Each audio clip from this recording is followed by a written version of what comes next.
ಈಗ ವಿನಾಶಕಾಲ ವಿಪರೀತ ಬುದ್ಧಿ. ನಾನು ಯಾರು? ಪರವಧುವಾಗಿದ್ದೇನೆ. ಪರನಾರಿಗಳು ಪಿತಡೆ ಇಹಪರ ಕೆಡುವುದು. ಸಾರವನ್ನು ಅರಿಯದಾಗಿ ಹೋದೆಯ ನೀನು. ಮತ್ತೆ ಪರಮ ಸಾಧ್ವಿಯಾಗಿದ್ದೇನೆ. ನನ್ನ ಕೋಪದ ಬಗ್ಗೆ ನಿಮಗೆ ಗೊತ್ತಿಲ್ಲ. ಒಂದು ವೇಳೆ ಮುಡಿದೆ ಎಂದಾದ್ರೆ ಇನ್ನಂತ ಸುಟ್ಟು ಸುಡು ಕೈಯಾಗಿ ಹೋದಾರು. ಆದ ಕಾರಣ ದಾರಿ ಬಿಡು, ದಾರಿ ಬಿಡು.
ನಿನಗೆ ಗೊತ್ತಾಗುತ್ತಿದ್ರೆ ಈ ಮೊದಲೇ ಬರ್ತಾ ಇದ್ದಿ.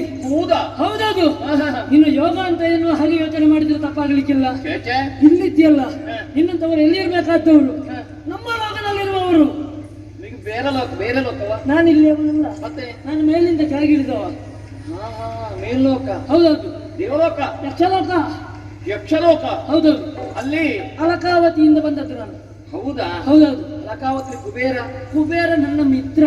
ಮಿತ್ರ? ನಾನು ಹೇಳಿದಾಗೆ ಅವ ಕೇಳುದು. ಅವ ಕಾಣಿಸಬೇಕಿದ್ರೆ ಕಾರಣ ನಾನಾಗಿದ್ದೇನೆ. ನೀನು ಅಲ್ಲಿ ದೊಡ್ಡ ಜನ, ಮತ್ತೆ ನಾನು ಸಣ್ಣ ಜನ ಅಂತ ವಿಚಾರ ಮಾಡಿದ್ದ. ನಾನೇನಾದ್ರು ಆಳು ಅಂತ ಗ್ರಹಿಸಿದ. ಕೆಲಸದ ಕೆಲಸದ ಆಳು ಹೀಗಿರ್ತಾನ ಹೇಳಲಿಕ್ಕೆ ಆಗುದು. ದೇವಲೋಕಲ್ಲ. ಹೌದೌದು. ಓಹೋ, ದೇವಲೋಕ. ಹೌದು. ದೊಡ್ಡವರಿಗೆ ಕಸ ಹೊಡಿಸುದು. ಹೌದು. ಹಾಗಾಗಿ ತಿಳಿದು ಬರುತ್ತೇನೆ. ನಾನು ಬಂದದ್ದು ಯಾಕೆ ಬಲ್ಲಯೋ? ದೊಡ್ಡವರೆಲ್ಲ ಮಾಡುದೇ ಇಷ್ಟೇ ಕಾಣ್ತದೆ. ಹೂವನ್ನು ಸಂಗ್ರಹ ಮಾಡಬೇಕು. ಅದಕ್ಕೆ ಹೇಳುವುದು ದೊಡ್ಡವರ ಸಣ್ಣ ಗುಡ್ತಿ ಅಂತ ಹೇಳಿ. ಹೂವನ್ನು ಸಂಗ್ರಹ ಮಾಡಬೇಕೆನ್ನುವ ಹಾಗೆ ಬಂದದ್ದು. ಹೂ ನನ್ನಲ್ಲಿ ಇತ್ತೊಂದು ಇವತ್ತು ಹೂ ಎಲ್ಲಿ ಹೋಗಿದೆ ಅಂತ ಗೊತ್ತಾಗಿಲ್ಲ. ಅದು ಯಾಕೆ ಎದೆಗಿಡ್ಲಿಕ್ಕೆ? ಅದು ಬೇಡ, ಅದು ಬೇಡ. ಅದಕ್ಕಿಂತ ದೊಡ್ಡ ಹೂ ನೀನಾಗಿದ್ದಿ. ಇಂತಹ ಸೌಂದರ್ಯದ ರಾಶಿಯಾಗಿದ್ದಿ ನೀನು. ನಿನ್ನನ್ನು ಕಂಡದ್ದೇ ತಡ. ನನಗೆ ಏನಾಗುತ್ತದೆ ಎನ್ನುವುದೇ ಗೊತ್ತಾಗ್ತಾ ಇಲ್ಲ. ಒಮ್ಮೊಮ್ಮೆ ಚಳಿಜಾಯ್, ಒಮ್ಮೊಮ್ಮೆ ಸೆಕೆ ಅಂತ ಉಂಟು. ಸ್ವಲ್ಪ ಪರೀಕ್ಷೆ ಮಾಡಬೇಕು. ಯಾವುದನ್ನು? ರೋಗ ಬಾಧೆ ಇರುವುದು. ರೋಗ ಇಲ್ಲ. ಮತ್ತೆ ರೋಗ ನಮಗೆ ಬರ್ತದ? ಬರುವುದಿಲ್ಲ. ಅದೆಲ್ಲ ಬಂದ್ರೆ ಇಲ್ಲಿ ಮಾತ್ರ. ಆದ್ರೆ ವ್ಯತ್ಯಾಸ ಏನಾಗಿದೆ? ಈಗೆಲ್ಲ ಆಗಬೇಕಿದ್ರೆ ಕಾರಣ ಯಾರು ಬಲ್ಲ? ಯಾರನ್ನು ಕಳೆಯುವುದು? ಅವ ಮನ್ಮಥ. ಮನ್ಮಥ ಏನು ಮಾಡಿದ? ತನ್ನಲ್ಲಿರುವಂತಹ ಪಂಚಬಾಣಗಳನ್ನು ಏಕಕಾಲದಲ್ಲಿ ನನ್ನ ಎದೆಗೆ ಬಿಟ್ಟಿದ್ದಾನೆ. ನಾಟಿದ್ದೆ. ಏನಾಗುತ್ತದೆ ಎನ್ನುವುದು ಗೊತ್ತಾಗಲಿಲ್ಲ. ಬಳಲ್ತಾ ಇದ್ದೇನೆ.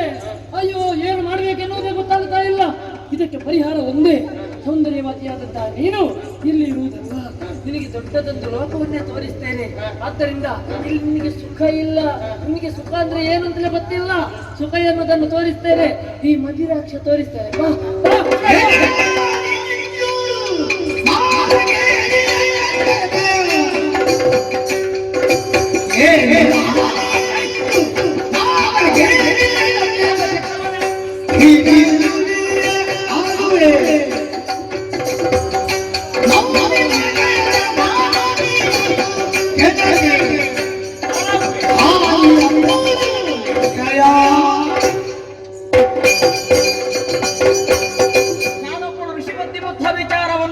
ಮೊದಲೇ ಹೇಳಿದ್ದೇನೆ. ಉರಿಯುವಂತಹ ಅಗ್ನಿಗೆ ಕೈ ಹಾಕಿದೇವೆಂದಾದ್ರೆ ಕೈ ಸುಡುತ್ತದೆ ಮತ್ತು ವಿಚಾರ ಗೊತ್ತಿರ್ತದೆ. ಗೊತ್ತಿದ್ದು ಕೈ ಹಾಕಿದ್ರೆ ಕೈ ಸುಟ್ಟು ಹೋಗ್ತದೆ. ಇದು ಕೂಡ ಹಾಗೆಯೇ. ಚವನ ಮಹರ್ಷಿಗಳ ಧರ್ಮಪತಿ ನಾನಾಗಿದ್ದೇನೆ. ಒಂದು ವೇಳೆ ನನ್ನನ್ನು ಕೆಣಕಿದೆ ಎಂದಾದ್ರೆ ಕೇಡು ಬರುವುದು ಖಂಡಿತ. ನೀವೇನೋ ಮೇಲೋಕಲಿರಬಹುದು, ಆಕಾಶದಲ್ಲಿ ಹಾರಾಡುವುದು ಗರುಡ, ಆದ್ರೆ ನೋಡುವುದು ಕೆಳಗಿರುವಂತಹ ಹೊಲಸನ್ನೇ. ಹೌದಲ್ಲ? ಇದು ಹೊಲಸ ಕಂಡಾಗ ಇದು ಹೊಲಸ.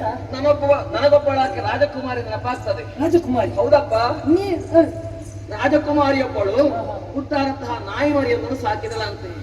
ಹೌದಪ್ಪ. ಹೋಗಿ ಹೋಗಿ ನಾಯಿ ಮರಿಯ ಸಿಕ್ಕಿದ್ದಾನೆ. ಬಿಹಾರಕ್ಕೆ ಹೋಗುವಂತಹ ಕಾಲಕ್ಕೆ ಆ ನಾಯಿ ಮರಿಯನ್ನು ಕೂಡ ಮೇಣೆಯಲ್ಲಿ ಕುಳಿಸಿಕೊಂಡು ಹೋದಳಂತ. ಮೇಣಿಗೆ? ಹೌದು. ಮಾಡುವುದು ನಾಯಿಯ ಬುದ್ಧಿ ಬಿಡ್ತದ?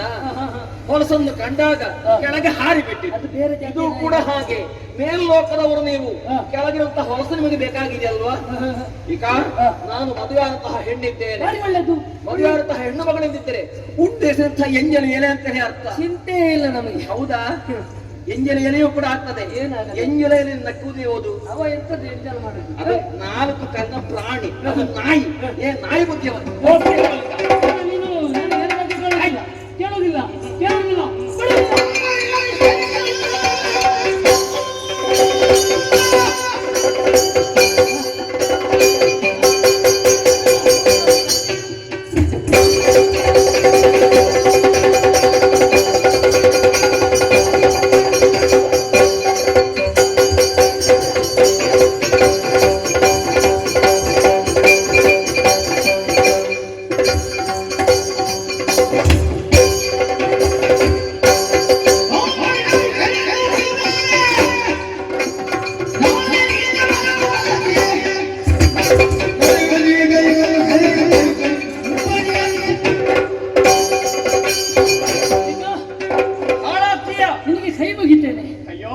ನಾಚಿಕೆ ಮಾನ ಮರ್ಯಾದೆ ಯಾವುದಿಲ್ಲ. ಕೆಟ್ಟವನೇ ಬರುವುದಿಲ್ಲ, ಬರುವುದಿಲ್ಲ. ಇಲ್ಲ ತಮ್ಮಯ್ಯ, ನಮ್ಮನ್ನು ಬಿಟ್ಟು ಬಿಡು ಮಹಾರಾಯ. ಅಯ್ಯೋ, ಯಾರಾದರೂ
ಗೊತ್ತಿಲ್ವಾ?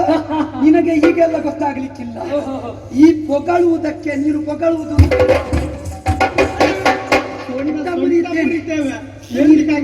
ನೀನು ದೇವಲೋಕದವ, ಯಕ್ಷಲೋಕದ ಮರ್ಯಾದೆ ತೆಗಿಲಿಕ್ಕೆ ಇಂಥದ್ದು ಹುಟ್ಟಿಕೊಳ್ಳುವರಾಕ್ಷ ಪರಿಚಯ ಇಲ್ಲದೆ ನಮಗೆ ಜೀವ ಉಂಟು. ನಮಗೆ ಒಮ್ಮೊಮ್ಮೆ ನಿನಗೂ ಮದ್ದು ಕೊಟ್ಟಿದ್ದೇವೆ, ಗೊತ್ತುಂಟ ನಿನಗೆ?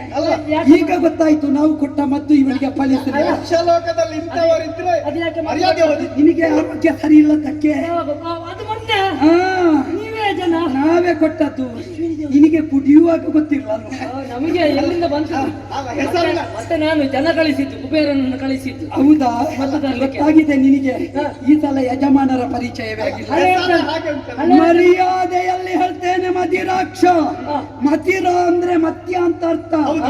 ಅದನ್ನು ತಕ್ಕೊಂಡೇ ಬಂದೆಯ. ಋಷಿ ಪತ್ನಿ ಯಾರು, ಸಾಮಾನ್ಯ ಸ್ತ್ರೀ ಯಾರು ಎನ್ನುವ ಪ್ರಜ್ಞೆ ಇಲ್ಲದೆ ವ್ಯವಹರಿಸಿದ್ರೆ ನಿನ್ನನ್ನು ಯಕ್ಷಲೋಕಕ್ಕೆ ಸೊಂಟ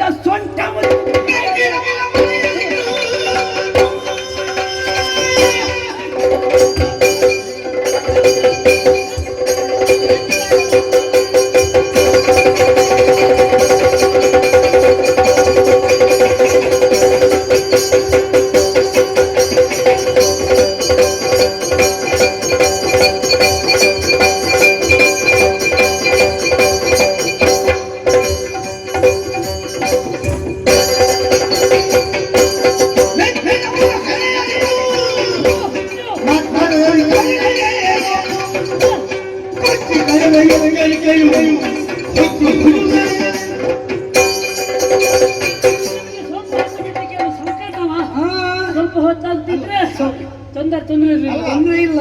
ಇನ್ನೊಂದು ಸ್ವಲ್ಪ ಹೊತ್ತಿನಲ್ಲೇ ಕಳಿಸ್ತೇವೆ. ಎಂತ ಭವಿಸಿಕೊಂಡೆ ನಾನು ಯಾರು ಜನ ಅಂತ ನೋಡುದು. ಹಾಗಾಗ್ತದೆ, ಪರಿಚಯ ಇಲ್ಲದಾಗ ಆಗ್ತದೆ. ಹೆಚ್ಚಿಗೆ ಅಹಂಕಾರ ಬಂದ್ರೆ ಹಾಗೆ. ಅಶ್ವಿನಿ ದೇವತೆ ಹಳದಿರುವ ಕೈ ಹಿಡಿದವನಿಗೆ ಲೋಕವೇ ಹಳದಿ ಕಾಣುವುದು. ನಮಗೆ ಕಾಮ ಪಿತ್ತ ಜ್ವರ, ಪಿತ್ತ ಕಾಮಾಲೆ ಇಳಿಸಲಿಕ್ಕೆ ಬಂದಿದ್ದೆ. ನನ್ನ ಪಿತ್ತ ಕಾಮಾಲೆ ಅಂತ ತಿಳಿಸುದು. ನಿಮ್ಮಲ್ಲಿ ಉಂಟು ಅದಕ್ಕೆ ಮದ್ದು? ಮದ್ದಿಲ್ಲದೆ ನಿಮ್ಮಲ್ಲಿಲ್ಲ. ಏನು ಮದ್ದಿದ್ರೆ ಅವಳಲ್ಲಿ. ಹೌದಾ? ನಮಗೆ ಒಂದು ದೊಂಗರು ಸರಿತಾರೆ. ಏನು? ಪುಂಡ ಹುಡುಗರು ಅಶ್ವಿನಿ ದೇವತೆಗಳು ಅವತ್ತು ಅವಮಾನ ಪಟ್ಟು ಹೋಗಿದ್ದಾರಂತೆ.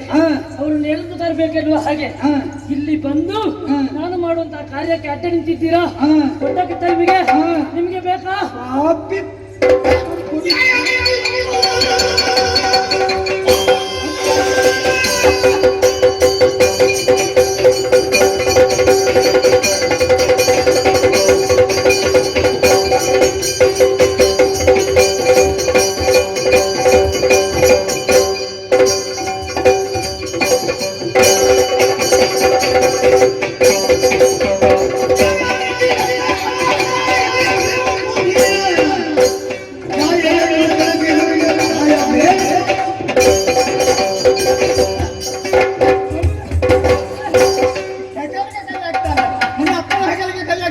ನಮಗೊಂದು ಸಲುಗೆ ಅಲ್ವಾ? ಪುಣ್ಯಾತ್ಮ ನೋಡು, ಸರಸಿ ಕೆಳಗೆ ಬಿದ್ರೆ ಯಾರು? ಈ ಮುಖದಲ್ಲಿ ಮೂಗಿದ್ದವನಿಗೆ ಇದು ಯಾವುದು ಇಲ್ಲ. ಹೀಗೆ ನಿನ್ನ ಅಪ್ಪನಲ್ಲಿ ಮಾತಾಡದಲ್ಲ, ನಿನ್ನಲ್ಲೇ ಮಾತಾಡ. ನೀನು ಜನ ಯಾರು? ನಿನ್ನ ಹೆಸರು ಹೇಗೆ? ನಿನಗೆ ಗೊತ್ತಾಗ್ಲಿಲ್ಲ. ನೀನ್ ಇಬ್ಬರಲ್ಲಿ ನೀನು ಯಾರು? ನಿನಗೆ ಯಾರು? ದಸರು. ಯಾರು? ದಸರಾ.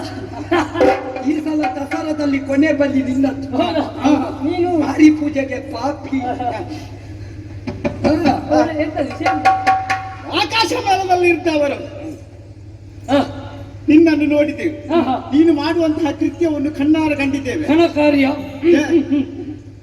ಘನಕಾರ್ಯ ನೀನು ಮಾಡುದ ದೇವಲೋಕದಲ್ಲಿದ್ದವರು ಮತ್ತೊಬ್ಬರಿಗೆ ಆದರ್ಶರಾಗಬೇಕು.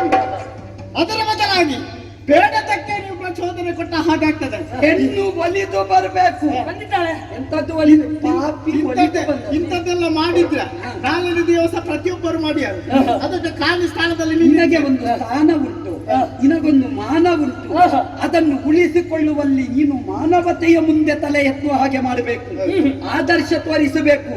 ಅಂತಹದ್ದರಲ್ಲಿ ಅಲ್ಲ, ನಿನ್ನಂತವರೆಲ್ಲ ಕುಬೇರನ ಆಸ್ಥಾನದಲ್ಲಿದ್ರೆ ಅವನಿಗೆ ಮರ್ಯಾದೆ. ಕುಬೇರನಲ್ಲಿ ಇರುವುದು ಈಗ ಮರ್ಯಾದೆಯಲ್ಲಿ ಹೇಳ್ತೇವೆ. ಈಗ ಮುಖ ಬೇಕು ಅಂತಿದ್ರೆ ನಿನ್ನ ಬುದ್ಧಿ ಹೇಗಾಯ್ತು ಗೊತ್ತು? ಹೇಗೆ ಮೊದಲೇ ಮುಖದಲ್ಲಿ ಹರಿದಿದೆ, ಬಾಯಿವರೆಗೆ ಬಂದಿದೆ. ಎಂತ ವಿಷಯ? ನೀವು ಸ್ವಲ್ಪ ಇರ್ತಿದ್ರೆ ಸ್ವಲ್ಪ ಇರ್ತೀರಿ. ಈ ಸಲ ನಿನ್ನನ್ನು ಶಸ್ತ್ರಚಿಕಿತ್ಸೆ ಮಾಡಿ ನಿನ್ನ ಬಾಯಿ ನಿಮ್ಮಂತವರನ್ನು ಭೂಲೋಕದಲ್ಲಿ ಕರೆಯುವುದು ಹೇಗೆ ಗೊತ್ತು? ಹೇಗೆ? ಹುಚ್ಚು ಬುದ್ಧಿ ಉಳ್ಳವರು ಅದಕ್ಕೊಂದು ಪ್ರಯೋಗ ಮಾಡ್ತಾರೆ. ಹುಚ್ಚು ನಾಯಿ ನಿನ್ನನ್ನು ಹಿಡಿದು ಹುಚ್ಚು ನಾಯಿಗಳು. ಹೌದು, ನಮ್ಮ ಪದವೇ ಅದು. ನಾಯಿ.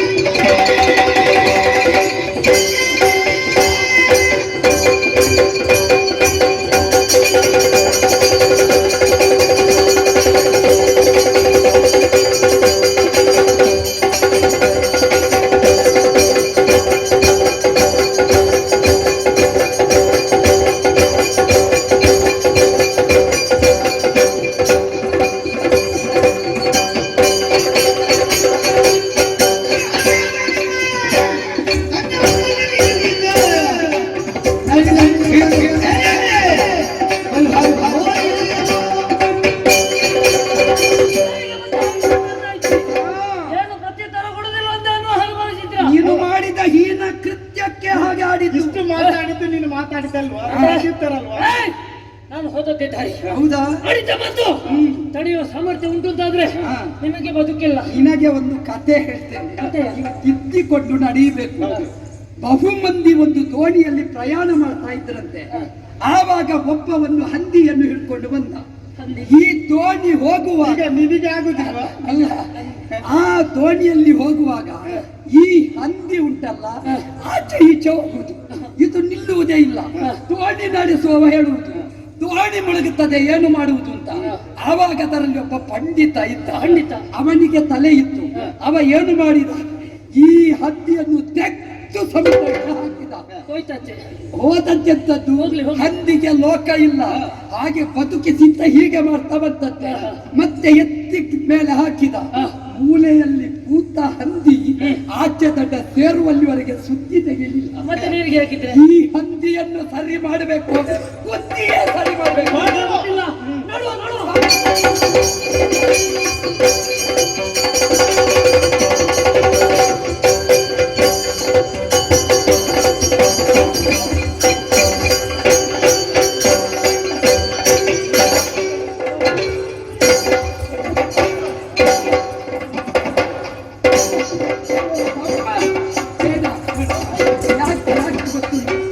ಯಾಕೆ ಗೊತ್ತಿಲ್ಲ, ನೀನು ಕಾಣ್ಲಿಕ್ಕೆ ಎಷ್ಟು ಉದ್ದ ಆದ್ರೂ ಮುಂದಿನ ಹಾಗೆ ಇಲ್ಲ.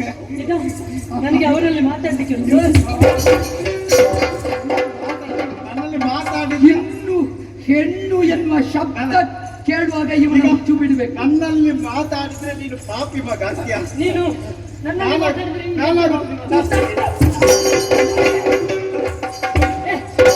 ಸಮಯ ಕೇಳಿತು. ಸಮಯ ತಪ್ಪಾಗಿದೆ. ತಪ್ಪಾಗಿದೆ ನಮ್ಮಲ್ಲಿ. ಅಡ್ಡ ಬಿಡು, ಕಾಲಿಗೆ ತಗೋ. ಇದು ಕನ್ಯಾ ಬಿಡು. ಸ್ವಲ್ಪ ಸೀರೆ ಹಚ್ಚಿದ್ದೆ ಅಲ್ಲ, ಸಾರಿ ಇಡಲಿಕ್ಕೆ ಸೀರೆ ಎತ್ತಬೇಕಾ ನೀವು? ಬಿಡು, ಬಿಡು. ಅಡ್ಡ ಬಿಡು.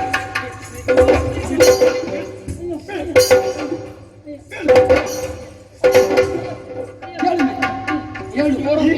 ಈಗ ಅಯ್ಯೋ ಬರ್ತದಲ್ಲ. ಎಂತದ್ದು ನಿನ್ನದು?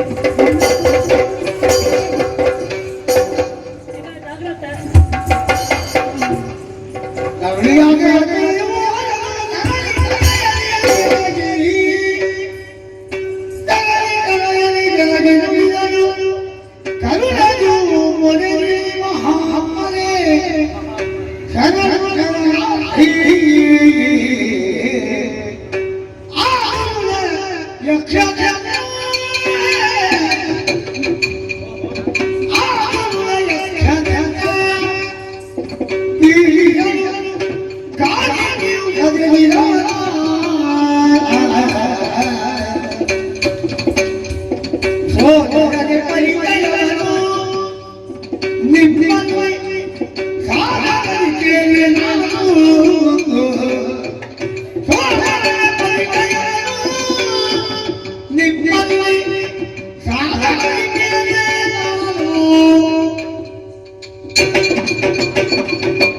ದಿವ್ಯ ದೇಹಧಾರಿಗಳು ನೀವು. ಶರಣು ಶರಣು ಹೀಗೆಂಬುದಾಗಿ ನಿಮ್ಮ ಪಾದ ಪದ್ಮಗಳಿಗೆ ಎರಗುತ್ತಾ ಇದ್ದೇನೆ. ನಮಸ್ಕರಿಸ್ತಾ ಇದ್ದೇವೆ. ದುರುಳ ಯಕ್ಷ ಪಡೆಯಬೇಕಾಗಿ ಮುಂದಾಗುತ್ತಾ ಇದ್ದ ಆ ಕಾಲಕ್ಕೆ ಸಕಾಲಕ್ಕೆ ಸರಿಯಾಗಿ ಒದಗಿ ಬಂದು ನನ್ನ ಮಾನವನ್ನು ಪ್ರಾಣವನ್ನು ನೀವು ಉಳಿಸಿದ್ದೀರಾ. ನನಗೆ ಸಹೋದರರು ನೀವು ಎಂದು ಹೇಳಿದ್ರು ಕೂಡ ಅಪರಾಧವಾಗಲಿಕ್ಕಿಲ್ಲ. ಆದ ಕಾರಣ ಕೇಳ್ತಾ ಇದ್ದೇನೆ, ನೀವು ಯಾರು, ನಿಮ್ಮ ಸಮಸ್ತ ಪರಿಚಯವನ್ನು ನನಗೆ ಹೇಳುವಿರಾ?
ನೀನು ಎನ್ನುವುದು ಸ್ಪಷ್ಟವಾಗುತ್ತಾ ಉಂಟು.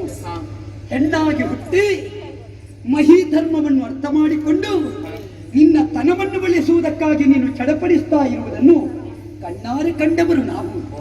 ಅಂಬರ ಪಥದಲ್ಲಿ ಚಲಿಸುತ್ತಾ ಇದ್ದಾಗ ನಿನ್ನ ಆರ್ತನಾದವನ್ನು ಆಲಿಸಿ ಎಳೆಗಿಳಿದೆವು. ಆ ದುಷ್ಟನಿಂದ ನಿನ್ನನ್ನು ಬಂಧಮುಕ್ತಗೊಳಿಸಿದೆವು. ಆದರೆ ಇಂತಹ ಆರ್ತರನ್ನು ಸಂರಕ್ಷಿಸುವ ಹೊಣೆ ನಮಗೆ ಜನ್ಮತಃ ಸಹಜವಾಗಿ ಬಂದಿದೆ. ಖಂಡಿತ. ಯಾರಪ್ಪ ನೀವು? ನಾವು ಲೋಕಕ್ಕೆ ಕರ್ಮಸಾಕ್ಷಿ ಅಂತ ಯಾವಾತನು ಹೆಸರು ಗಳಿಸಿದನು ಅಂತಹ ಜ್ಞಾನಚಕ್ಷುವಾದ ದಿವಾಕರನ ಸುತನು, ಸೂರ್ಯ ಸುತರು. ನಿಜ. ಅರ್ಕ ಸಂಭವರು ಅಶ್ವಿನಿ ಕುಮಾರರು ಅಂತ ಹೇಳಿದರೆ ನಾವೇ. ಹಿರಿಯಾತ ನಾನು, ನನ್ನ ಹೆಸರು ನಾಸತ್ಯ. ಕಿರಿಯಾತ ಇವನ ಹೆಸರು ದಸ್ರು. ನಾವು ಇರುವರು ಈ ಎಳೆಯ ವೈಭವವನ್ನು ವೀಕ್ಷಿಸುವುದಕ್ಕೆ ಬೇಕಾಗಿ ಚಲಿಸುತ್ತಾ ಬಂದವರು. ಈ ಘಟನೆಯನ್ನು ಕಂಡು ಇವನಿಂದ ನಿನ್ನನ್ನು ಮುಕ್ತಗೊಳಿಸಿದ್ದೇವೆ. ಇಷ್ಟೇ ನಮ್ಮ ಪರಿಚಯ. ದೇವವೈದ್ಯರು ನೀವು.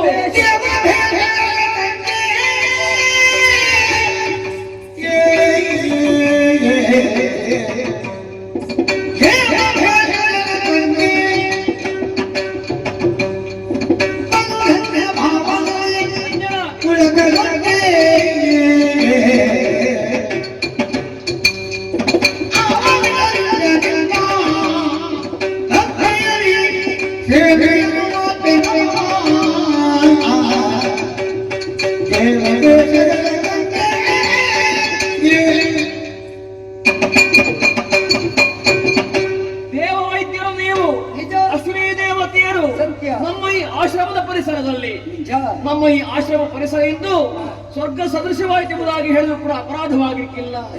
ನಿಮ್ಮನ್ನು ಕಂಡಾಗ ಪೂಜಿಸಬೇಕು, ಅರ್ಚಿಸಬೇಕು ಎಂಬುದಾಗಿ ಮನಸ್ಸಾಗುತ್ತಾ ಇದೆ. ಹೇಗೆ ಪೂಜಿಸಲಿ, ಹೇಗೆ ಅರ್ಚಿಸಲಿ ದೇವರೇ?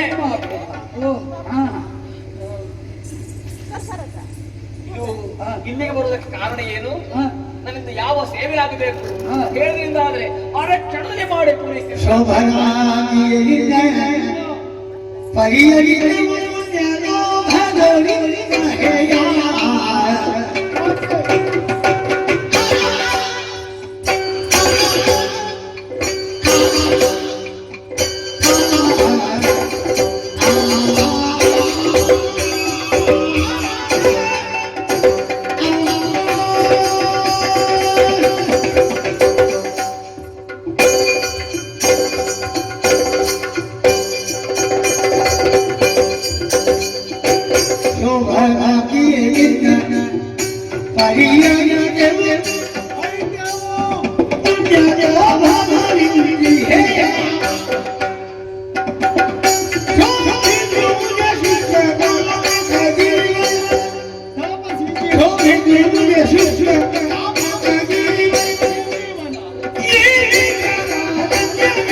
ಅರಳದಂತಹ ತಾವರೆಯ ಹಾಗೆ ನಿನ್ನ ಮುಖ ಗೋಚರಿಸುತ್ತಾ ಇದೆ.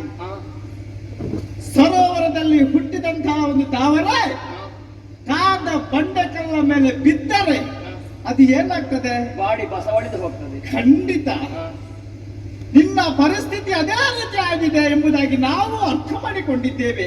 ಅಂದರೆ ನಾಡಿನಲ್ಲಿರುವಂತಹ ಅರಸನನ್ನು ಅಲ್ಲ ಶ್ರೀಮಂತನನ್ನು ವರಿಸಬೇಕಾದಂತಹ ನೀನು ಈ ಗೊಂಡಾರಣ್ಯವನ್ನು ಸೇರಿಕೊಂಡು ತಪಸ್ಸುಗಳನ್ನು ಸೇರಿದ್ದೆ ಎಂಬುದಾಗಿ ಅರ್ಥ ಮಾಡಿಕೊಂಡಿದ್ದೇವೆ.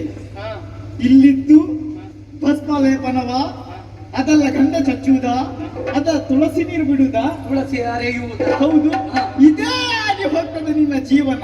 ಕೇವಲ ನಿನ್ನ ರೋದನ ಅರೋಗ್ಯ ರೋದನವೇ ಆದಿತ್ತು. ಅದಕ್ಕಾಗಿ ಹೇಳುತ್ತಾ ಇದ್ದೇನೆ, ಇದರಿಂದ ಏನು ನಿನಗೆ ಸಾರ್ಥಕತೆ?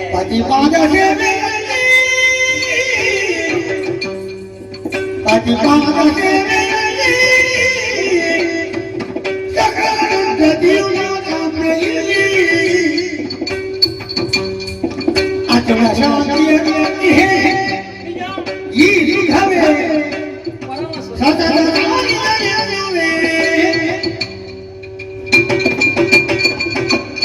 ನಿಮ್ಮ ಎಣಿಕೆ ಸುಳ್ಳಲ್ಲ. ನಾನು ರಾಜಕುಮಾರಿ ಇದ್ದೇನೆ. ರಾಜಕುಮಾರಿ ಆದರೂ ಕೂಡ ಸಕಲ ಸುಖೋಪಭೋಗಗಳನ್ನು ಕೂಡ ತೊರೆದು ಋಷಿವರನ್ನ ಧರ್ಮಪತ್ನಿಯಾಗಿ ಅವರ ಸಹಭಾರಿಯಾಗಿ ನಾನು ಆಶ್ರಮಾಸನ್ನ ಆಯ್ಕೆ ಮಾಡಿದವಳಿದ್ದೇನೆ. ಇದುವೇ ಆ ಸ್ವರ್ಗ ಸುಖವನ್ನು ನನ್ನ ಪಾಲಿಗೆ ಅನುಭವಿಸುವುದಕ್ಕೆ ಅವಕಾಶ ಮಾಡಿಕೊಡ್ತಾ ಇದೆ. ನಿತ್ಯವೂ ಕೂಡ ಅವರ ಪಾದ ಸೇವೆಯನ್ನು ಮಾಡುವ ಮುಖೇನವಾಗಿ ಹೆಂಡನನ್ನು ಸಾರ್ಥಕಗೊಳಿಸಬೇಕು ಎಂಬುದಾಗಿ ಭಾವಿಸಿಕೊಂಡವರು ನಾನು. ಇದರಿಂದ ಏನು ಕೊರತೆಯಾಗಿದೆ ಹೇಳಿ? ಸುಕನ್ಯಾ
Boy,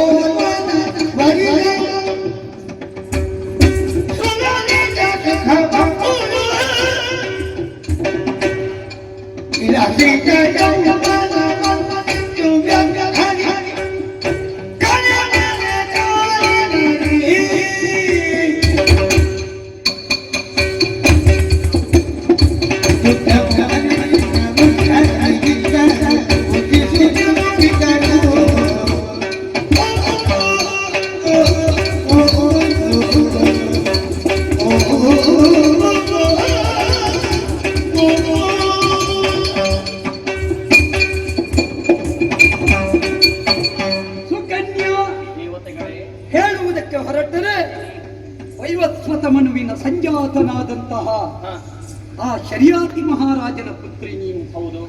ಲೋಕಕ್ಕೆ ಬೆಳಕು ಕೊಡುವಂತಹ ವಿವಸ್ವಾನ್ ಅವನ ವಂಶದಲ್ಲಿ ಹುಟ್ಟಿದವರು. ಆ ಪವಿತ್ರ ವಂಶ ಸಂಜಾತೆಯಾದ ನೀನು ವರ್ತಮಾನ ಸ್ಥಿತಿಯಲ್ಲಿ ಹೇಗಿರಬೇಕಾದವಳು? ಹಾಸಿದ ರತ್ನಗಂಬಳಿಯ ಮೇಲೆ ಪದವಿಟ್ಟು ನಡೆಯಬೇಕಾದ ನಿನ್ನ ಸುಕೋಮಲ ಪಾದ ಕಲ್ಲು ಮುಳ್ಳುಗಳಿಂದ ಕೂಡಿದ ಈ ವನದಲ್ಲಿ ಚಲಿಸುವುದಕ್ಕೆ ಕಾರಣವಾಗುತ್ತಾ ಉಂಟು. ಆಗಲೇ ಮದುವೆಯಾದವನಾದರೂ ಒಬ್ಬ ಸಮರ್ಥನೆ ಅಲ್ಲ, ಒಬ್ಬ ಯೌವನವಂತನೇ ಅದು ಅಲ್ಲ, ಒಬ್ಬ ವೃದ್ಧ. ಆ ವೃದ್ಧನಿಗಿದ್ದ ನಿನ್ನ ಅಪ್ಪನನ್ನು ಮತಿಶೂನ್ಯ ಅಂತ ಹೇಳಲಿಕ್ಕೆ ನಮಗೆ ಮನಸ್ಸು ಬರುವುದಿಲ್ಲ. ಯಾಕಂದ್ರೆ ಹುಟ್ಟಿದ ವಂಶ ಮಾತ್ರವಲ್ಲ, ಬೆಳಗಿಸಿದ ಸಾಮ್ರಾಜ್ಯ ಅಷ್ಟು ಘನವಾದದ್ದು. ಆದರೆ ನೀವು ಜಾಗೃತ ವಹಿಸಬೇಕು. ಕನ್ಯಾವರಯತೆ ರೂಪಂ, ಹೆಣ್ಣಾದವಳು ಗಂಡಿನಲ್ಲಿ ರೂಪವನ್ನು ಅಪೇಕ್ಷೆ ಪಡ್ತಾಳೆ. ಕೆಲವೊಂದು ಸಲ ಹಿರಿಯರ ಕಟ್ಟಳೆಗೆ ಕಟ್ಟು ಬಿದ್ದು ಅವಳು ಬಲಿಯಾಗುತ್ತಾಳೆ. ಹಾಗಾಗ ಕೂಡದು. ನಿನಗೆ ಒಬ್ಬ ಸುಕೋಮಲೆಯಾದ ನಿನಗೆ ಕೋಮಲರಾದಂತಹ ನಮ್ಮ